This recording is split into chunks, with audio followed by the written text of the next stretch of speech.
Hi friends, నిష్ఠా కిచెన్లో మనం ఇవాళ ఏం వంట చేసుకుంటున్నామో చూసేద్దాం రండి. ఏంటంటే ఇవాళ మనం చేసేది చికెన్ ములక్కాడ కర్రీ. ఇది చాలా సూపర్ ఉంటుంది ఫ్రెండ్స్. ఇది మా నానమ్మ మా కోసం ఎక్కువ చేసి పెట్టేది.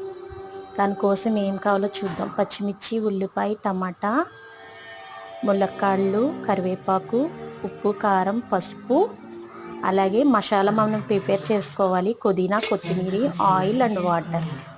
ముందుగా మనం మసాలా ప్రిపేర్ చేసుకుందాం. అందులోకి చూసారు కదా, అల్లం, వెల్లుల్లిపాయ, అలాగే పుదీనా, కొత్తిమీర, పుదీనా కూడా వేసుకోవాలి. ఓల్ గరం మసాలాలు ఉంటాయి కదా, చెక్క, యాలక్కాయ, లవంగం, 2 మిరియాలు కూడా వేసుకొని, ధనియాలు, జీలకర్ర కూడా వేసుకొని మనం మెత్తగా మిక్సీ పట్టేద్దాం.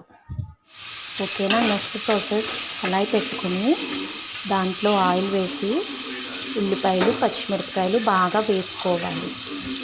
బాగా వేగిన దాంట్లో ఉప్పు వేసుకుందాం. ఉప్పు వేసుకుంటే మనకి బాగా వేగుతాయి. తర్వాత పసుపు కూడా వేసుకుందాం. తర్వాత కరివేపాకు వేసుకుందాం. బాగా కలిపిన తర్వాత ఒక 2 మినిట్స్ మూత పెట్టిన తర్వాత చూసాం కదా, చూసారా మనకి చాలా మటుకు ఉల్లిపాయలు వేగిపోయాయి. ఈ స్టేజ్లో మనం మన చికెన్ని వేసుకోవాలి.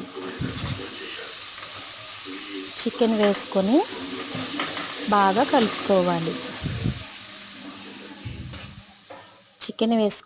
కలుపుకోవాలి. తర్వాత 2 మినిట్స్ తర్వాత చూసారా, చికెన్ కూడా బాగా వేగిపోయింది. మనం ఈ స్టేజ్లో ములక్కాడలు వేసుకోవాలి. ములక్కాడలు కూడా బాగా కలుపుకొని మళ్ళీ ఒక 2 మినిట్స్ మూత పెట్టేద్దాం. తర్వాత మళ్ళీ తీసి చూస్తే చూసారా, ఆయిల్ పైకి తేలింది కదా. ములక్కాడ మాంసం కూడా చాలా మటుకు ఉడికిపోయింది మనకి చికెను.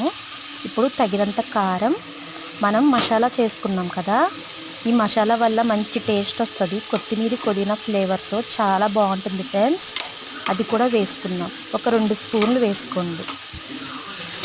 వేసిన తర్వాత బాగా కలుపుకోవాలి.